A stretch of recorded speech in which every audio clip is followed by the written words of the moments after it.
नमस्ते सदा वत्सले मातृभूमे त्वया हिन्दुभूमे सुखं वर्धितोऽहम् महामंगले पुण्यभूमे त्वदर्थे पतत्वेशकायो नमस्ते नमस्ते रत्नाकराधौतपदं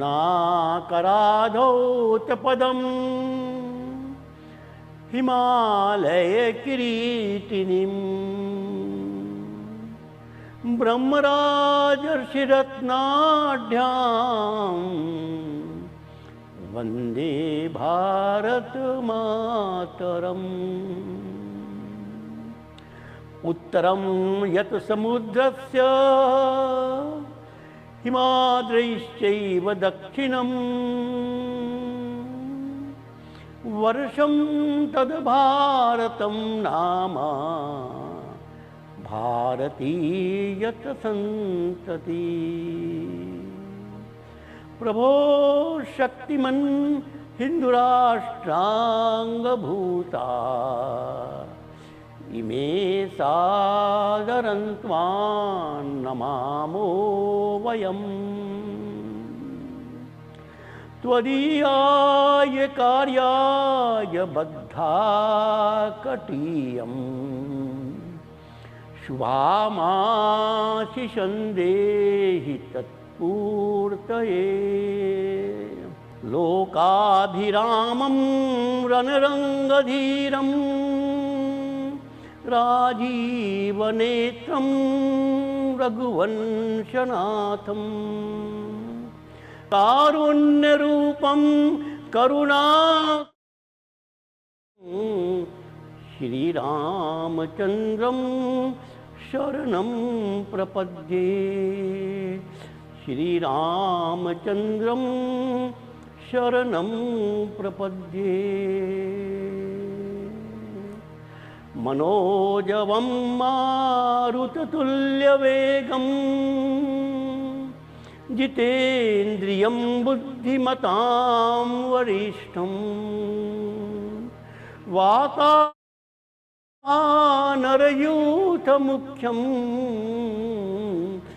श्रीरामदूतं शरणं प्रपद्ये। श्रीरामदूतं शरणं प्रपद्ये। विजेत्री च न संवता कार्यशक्तिर्विधायास्य धर्मस्य संरक्षणम्। परं वै भवन्ने तुमेतत् स्वराष्ट्रं समर्था भवत्वाशिषा ते भृशम्।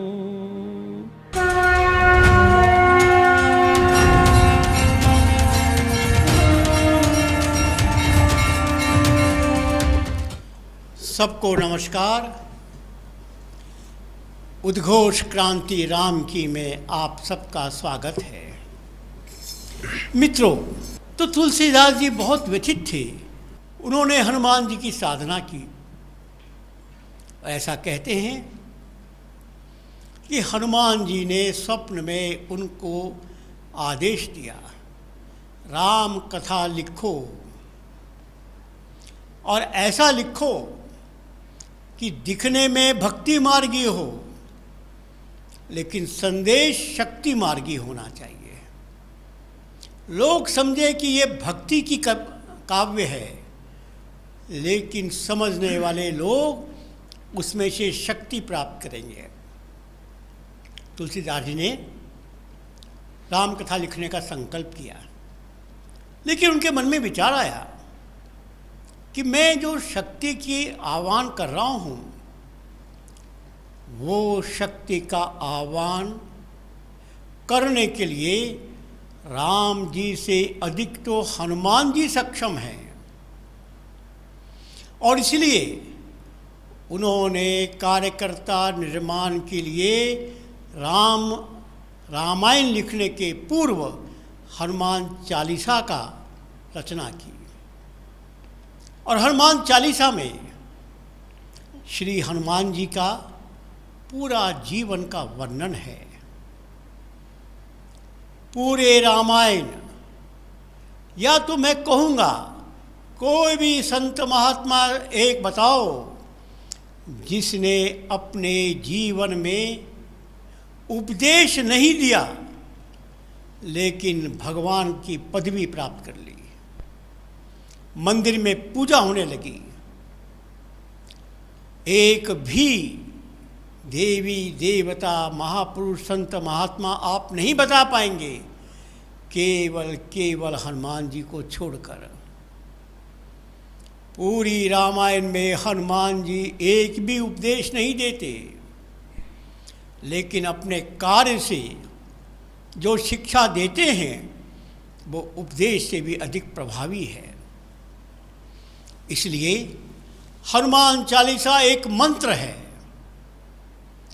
जिसमें कार्यकर्ता का गुण, करणीय कार्य, देश में व्यवस्था परिवर्तन का मार्ग, राम राज्य स्थापित करने के लक्षण और अंत में मोक्ष प्राप्त करने का मार्ग सब हनुमान चालीसा में है। हनुमान चालीसा का प्रारंभ 2 दोहे से होता है। उसमें पहला दोहा तो अयोध्या कांड का भी प्रारंभिक दोहा है और तुलसीदास जी को बहुत प्रिय था, जिस दोहे में तुलसीदास जी ने पूरे रामायण का मर्म छुपा दिया। आइए पहले उन 2 दोहे का हम पाठ करेंगे, इसके बाद उसकी व्याख्या हम सुनेंगे। श्री गुरु चरण सरोज रज निज मन मुकुर सुधारि, वरनौ रघुबर विमल जसु, जो दायक फलचारि। बुद्धिहीन तनु जानिके, सुमिरो पवन कुमार।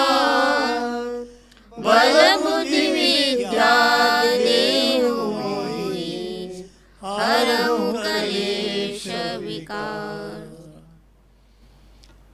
इन 2 दोहों में पूरी रामायण, पूरे हनुमान चालीसा का अर्थ समाहित है।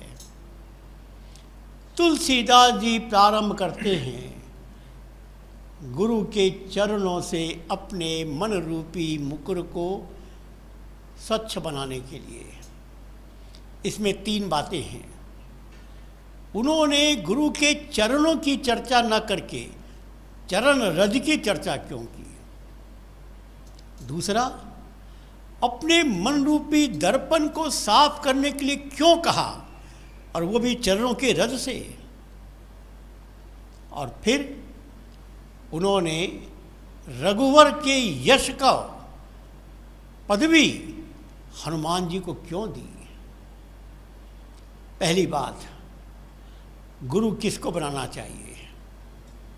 जो उपदेश दे वो, जो जीवन से सिखाए वो।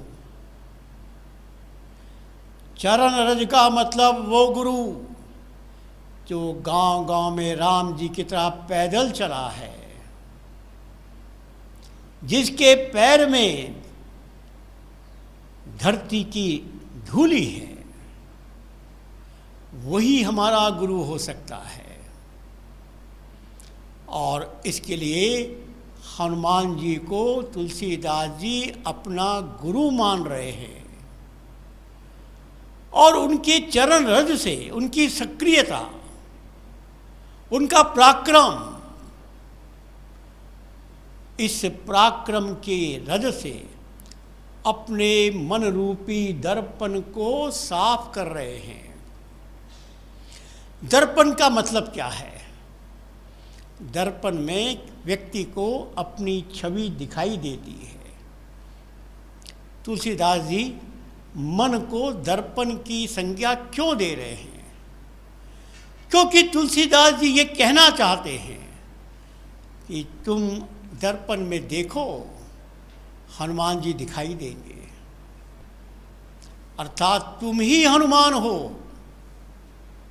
हनुमान बनना ही हनुमान की पूजा है, और इस हनुमान को अपने दिल में बैठाना यही हनुमान की पूजा है।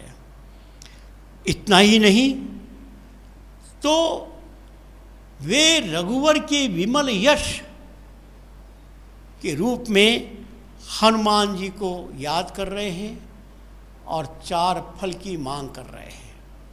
मित्रों, हम इस हनुमान चालीसा का जो पाठ करेंगे उस समय मैं आपको बताऊंगा कि हनुमान चालीसा का पाठ कैसे किया जाता है।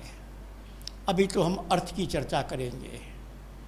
तो पहली बात, हनुमान चालीसा पढ़ने का उद्देश्य हम यह अनुभव कर सकें कि हमारे हृदय में हनुमान बैठा है,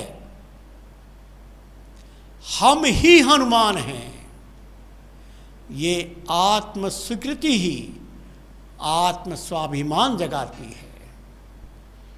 और ये जो 4 फल मांग रहे हैं हम, यह देने के लिए कोई और नहीं, तुम्हारे मन में बैठा हुआ भगवान हनुमान, वो राम जी का यश है। राम जी की पूजा हम नहीं करते, हम राम जी के यश की पूजा करते हैं। राम जी के शरीर को हम भगवान नहीं मानते, राम जी के कर्तृत्व को हम भगवान मानते हैं। तो इसलिए तुलसीदास जी कहते हैं कि राम जी के यश का स्वीकार करो, तुमको 4 फल मिल जाएंगे। हनुमान चालीसा हमको हनुमान बनने का रास्ता बता रही है। और अब दूसरे दोहे में और भी बड़ी बात हो गई है, बुद्धिहीन तनु जाने की। हम हनुमान जी से निवेदन कर रहे हैं कि हे हनुमान जी, हम बहुत कोमल हैं, बहुत कमज़ोर हैं, बुद्धिहीन हैं, और इसीलिए हम तुमको स्मरण कर रहे हैं। बल बुद्धि विद्या और सारे विकार दूर करो, ये प्रार्थना कर रहे हैं। अब ये जो अद्वैत का सिद्धांत है, हमारे दर्शन शास्त्र में 2 धाराएं हैं, एक द्वैत एक अद्वैत। अद्वैत मानता है अहम ब्रह्मोस्मि, मैं ही ब्रह्म हूँ, मेरी आत्मा परमात्मा का अंग है। अद्वैत मानता है कि ये संसार अलग है और तुम अलग हो। स्वामी विवेकानंद जी जब अमेरिका में गए, उन्होंने वहाँ एक अद्वैत का प्रचार किया, अद्वैत संस्थान बनाया। वहाँ के लोगों ने उनसे पूछा, महात्मा जी आप तो दर्शन शास्त्र के बड़े प्रकांड विद्वान हैं, आप अद्वैत को क्यों अपना रहे हैं? विवेकानंद जी ने कहा कि धर्म वही है जो सामाजिक समस्याओं का समाधान बताए। आज भारत के प्रत्येक नौजवान को अद्वैत सिद्धांत के पालन की आवश्यकता है। प्रत्येक नौजवान अनुभव करेगा अहम ब्रह्मोस्मि, अरे मैं ही ब्रह्म हूँ। फिर क्या गुलामी, क्या ये अंग्रेज सत्ता, कौन सा संकट जिसको हम नहीं जीत सकते।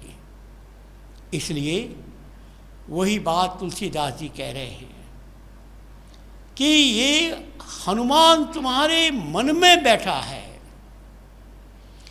अब हम अपने मन में बैठे हुए भगवान से, जो हनुमान से बल मांग रहे हैं, बुद्धि मांग रहे हैं, विद्या मांग रहे हैं और सभी क्लेश विकार को हटाने की बात कर रहे हैं। ये 4 बातें ही क्यों? देखो, बल का मतलब है सामाजिक संगठन। शारीरिक बल तो बहुत छोटी चीज है, लेकिन समाज का बल तो हम हनुमान जी कह रहे हैं, हनुमान जी इस समाज को संगठित करने का आशीर्वाद दो। और बुद्धि से हम मार्ग निकालते हैं। बुद्धि हमारा स्वभाव बनाती है, बुद्धि हमारी विचारधारा बनाती है। और हमारी विचारधारा क्या है? प्रखर हिंदुत्व। इस हिंदुत्व के आधार पर भारत को महान बनाएंगे और इसी हिंदुत्व के आधार पर कणवंतो विश्वमार्यम बनाएंगे। ये हिंदुत्व कोई पूजा पद्धति का नाम नहीं है, हिंदुत्व जीवन जीने की कला का नाम है। चूंकि हिंदुओं ने खोजा इसलिए इसका नाम हिंदुत्व पड़ गया। बुद्धि विचारधारा हिंदुत्व की, और विद्या माने कला, गुण, अपने जीवन के द्वारा कुछ रचनात्मक काम करने की क्षमता, ये हम हनुमान जी से मांग रहे हैं। और हमारा जितना भी विकार है, क्लेश है, उसको दूर करने की प्रार्थना कर रहे हैं। अर्थात हनुमान चालीसा में आगामी चौपाइयों में क्या वर्णित है, इसका सारांश इन 2 दोहे में तुलसीदास जी कर रहे हैं। अब इसके बाद 40 चौपाइयों की हनुमान चालीसा आरंभ होती है। पहले हम 4 चौपाइयाँ सुनेंगे और फिर उसकी व्याख्या करेंगे। जय हनुमान ज्ञान गुण सागर, जय कपीस तिहु लोक उजागर। रामदूत अतुलित बल धामा, अंजनी पुत्र पवन सुत नामा। महावीर विक्रम बजरंगी, कुमति निवार सुमति के संगी। कंचन बरन विराज सुबेसा, कानन कुंडल कुंचित केसा। पहली चौपाई में हनुमान जी की जय जयकार हो रही है, जय हनुमान, और बाद में भी जय कपीश। अर्थात हनुमान जी को शिव जी का अवतार माना गया, ईश्वर का अंश माना गया, और उनको ज्ञान और गुण का सागर माना गया। ज्ञान रास्ता दिखाता है, गुण रास्ते पर चलने की क्षमता देता है। ज्ञान के बिना गुण अंधा है, गुण के बिना ज्ञान लंगड़ा है। व्यक्ति को ज्ञान भी चाहिए, गुण भी चाहिए, और कितना चाहिए? सागर के समान, कोई सीमा नहीं, असीम। यह ज्ञान और गुण के बल पर ही कोई व्यक्ति अपने जीवन को सफल बनाता है।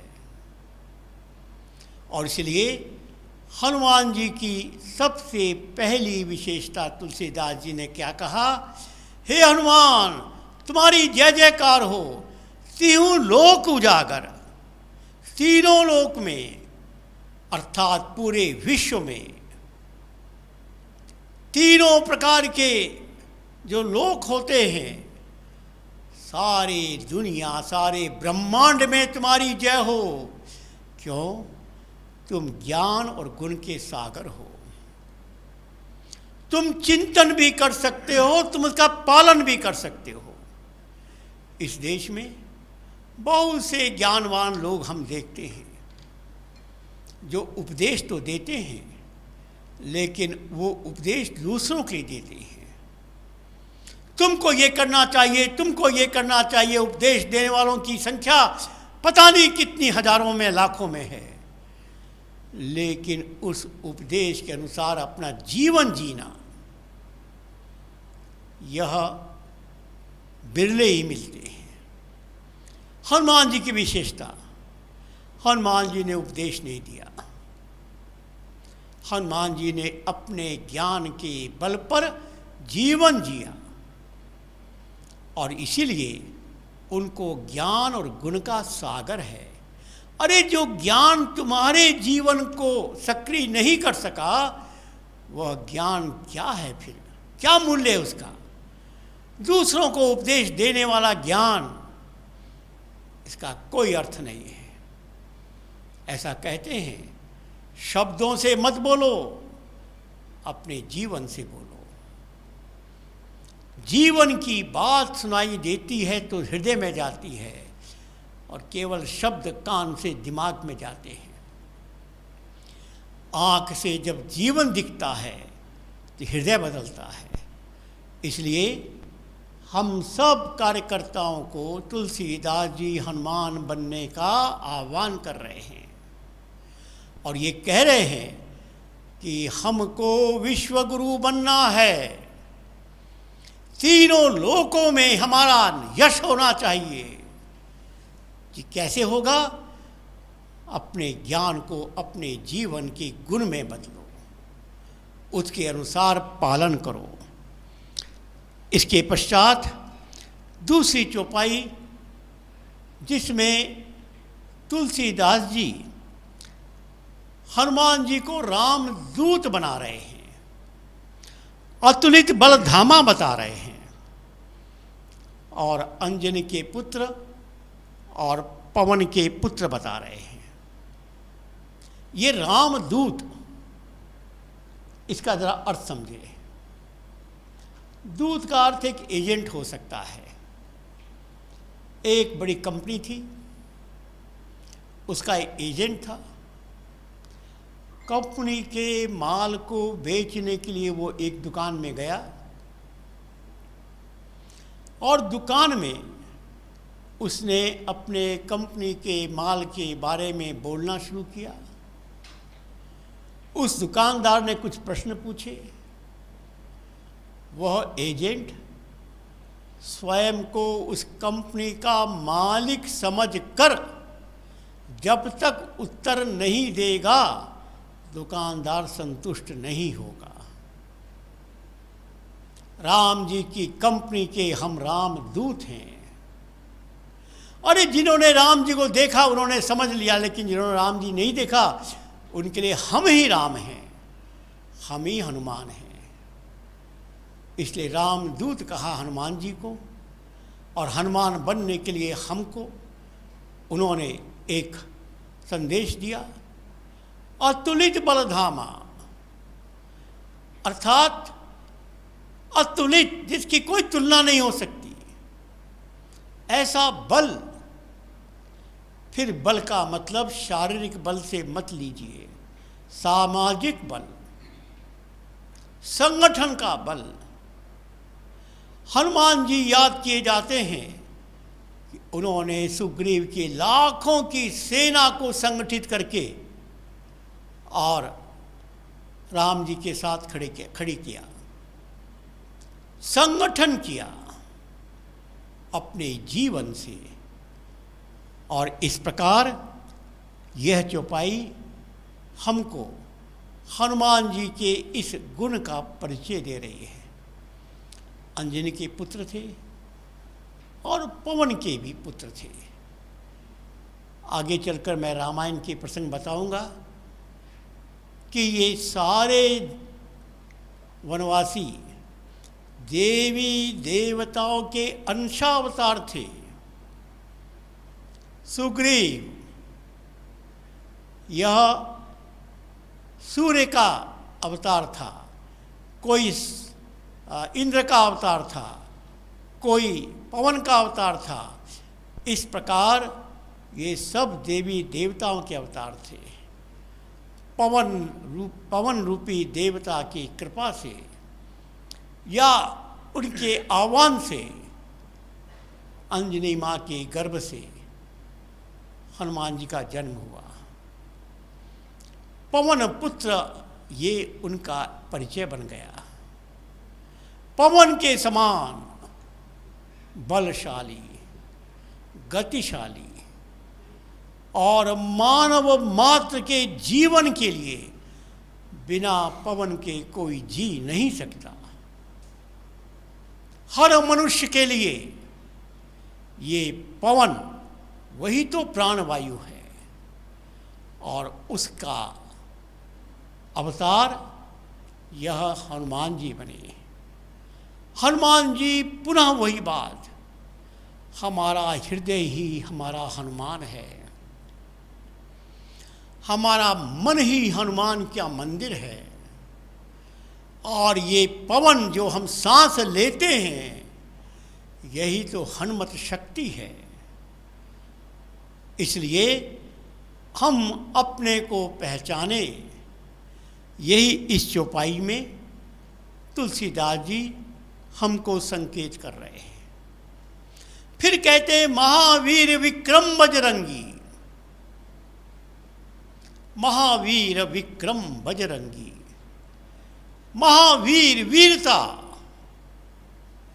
ये वीरता मन का गुण है। साहस ये मन का गुण है। विक्रम पराक्रम ये बुद्धि का गुण है। और वज्र अंग ये शरीर का गुण है। तुलसीदास जी इस चौपाई के माध्यम से हमें मन, बुद्धि और शरीर को कैसा बनाना है इसका मार्गदर्शन कर रहे हैं। हमारा मन साहसी हो, वीरता का पूर्ण हो। अर्जुन के बारे में कहा जाता, अर्जुनस्य प्रतिज्ञां द्वय न च दैन्यम न च दलायनम। अर्थात अर्जुन के समान वीर, विक्रम, साहस, जो कभी दीनता की बात नहीं करेगा, जो कभी पलायन की बात नहीं करेगा। और केवल साहस नहीं, बुद्धि में भी पराक्रम की क्षमता, नई नई बात सोचने की क्षमता, समस्याओं के समाधान निकालने की क्षमता। माना अगम अगाध सिंधु है, मान लिया कि बहुत संकट है, लेकिन उसमें डूबना साहस को स्वीकार नहीं है। हम नित्य नए अनुसंधान से रास्ता निकालेंगे, उसको ही पराक्रम कहते हैं। विक्रम उसकी संज्ञा हो जाती है। और वज्रंग, शरीर मजबूत चाहिए।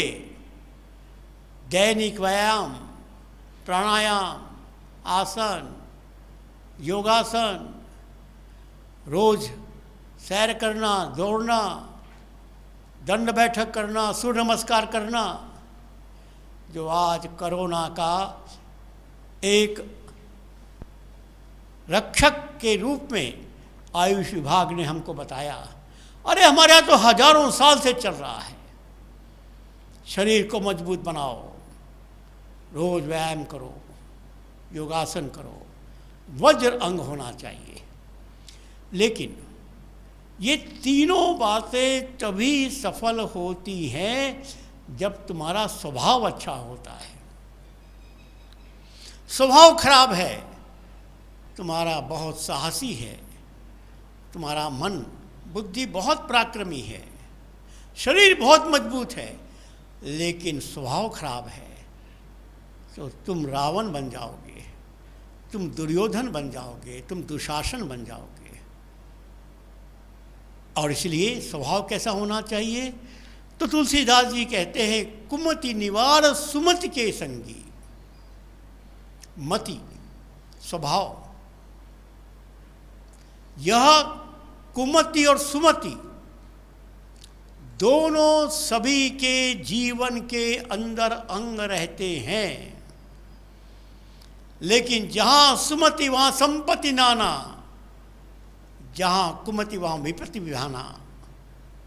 अर्थात जिसका स्वभाव अच्छा है माने पॉजिटिव चिंतन वाला है, सकारात्मक चिंतन वाला है, सबके गुण का दर्शन करने वाला है,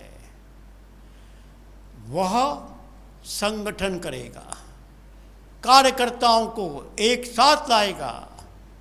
और जिसका स्वभाव दोष दर्शन का है, जो केवल बुराई करता है, तुलसीदास जी अपने चौपाई में तो बहुत ही कड़ी बात कहते हैं, जो केवल चुगली करेगा, जो केवल दोष देखेगा, अगले जन्म में चमगादड़ बनेगा।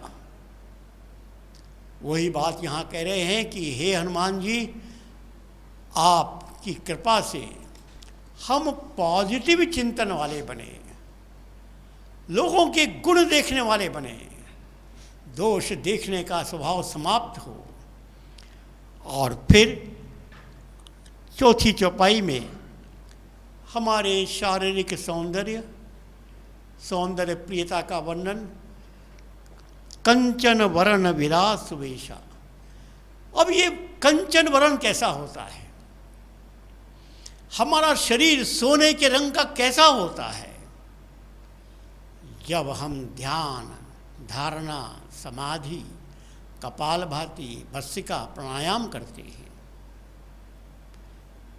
ये कपालभाति का मतलब ये है कि जिसके द्वारा कपाल पर प्रकाश आता है, चेहरा बिल्कुल सोने की बनता है।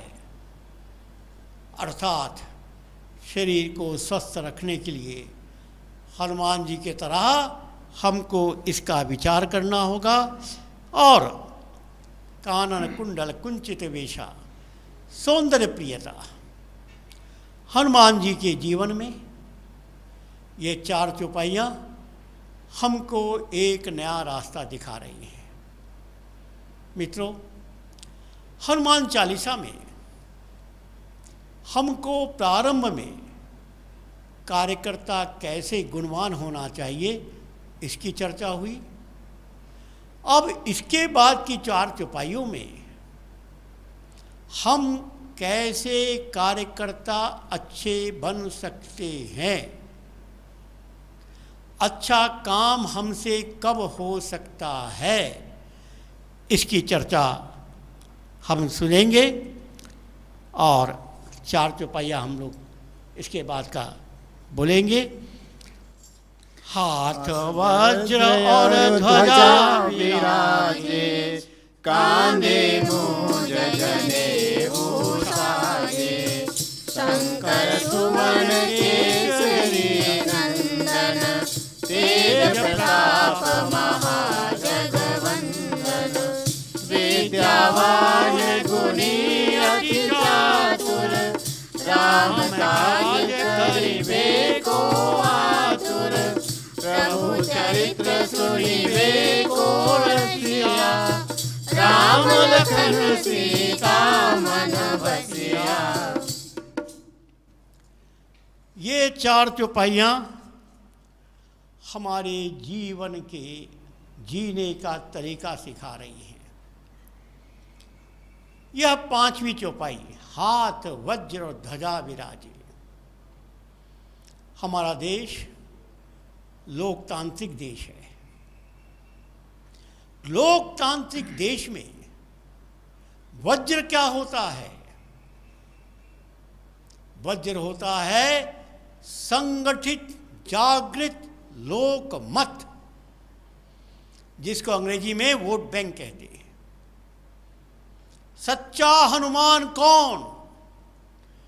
जो इस देश में संगठित जागृत लोकमत स्थापित करता है। आप देखते होंगे कि इस देश में राजनीति प्रभावित होती है संगठित जागृत लोकमत से। ताकत तो जनसंख्या के संगठन और जागरण में होती है। तो तुलसीदास जी कह रहे हैं कि राजनीति को नियंत्रित करना ही धर्म नीति है। धर्म यदि राजनीति से अलग हो गया तो धर्म भी व्यर्थ है, राजनीति भी व्यर्थ है। इसका उदाहरण हनुमान जी के हाथ में ध्वजा के रूप में तुलसीदास जी ने दिया। एक झंडा, उसके दो भाग होते हैं, डंडा और पताका झंडा, दंड और ध्वजा। आप में से जो लोग संघ की शाखा में गए वो मेरी बात तुरंत समझ जाएंगे। शाखा लगने के पहले हम ध्वज और दंड को लेने के लिए कमरे में जाते हैं। वहाँ दंड भी है और ध्वज भी है। उसको लेकर हम संघ स्थान पर आते हैं और संघ स्थान पर जब दंड के ऊपर ध्वज लग जाता है तो उसको हम प्रणाम करते हैं। एक प्रश्न उठता है, ये ध्वज और ये दंड कमरे में भी था, तुमने उसको प्रणाम क्यों नहीं किया? और जब संघ स्थान पर दंड के ऊपर ध्वज आ गया तब तुमने प्रणाम किया। इसका अर्थ क्या है? तुमने ध्वज को प्रणाम नहीं किया, ध्वज की पोजीशन को प्रणाम किया, ध्वज के स्थान को प्रणाम किया।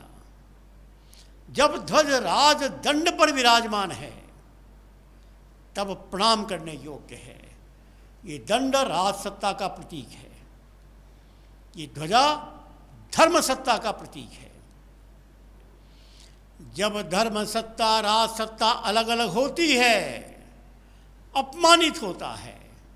किसी भी राज दंड का परिचय उसके ऊपर की ध्वजा से ही मिलता है। दुनिया के सारे राज्यों के राजदंड एक जैसे हैं, लोहे का पोल, केवल अंतर है तो ऊपर की ध्वजा में है। धर्म सत्ता में, विचारधारा में, सांस्कृतिक चेतना में है।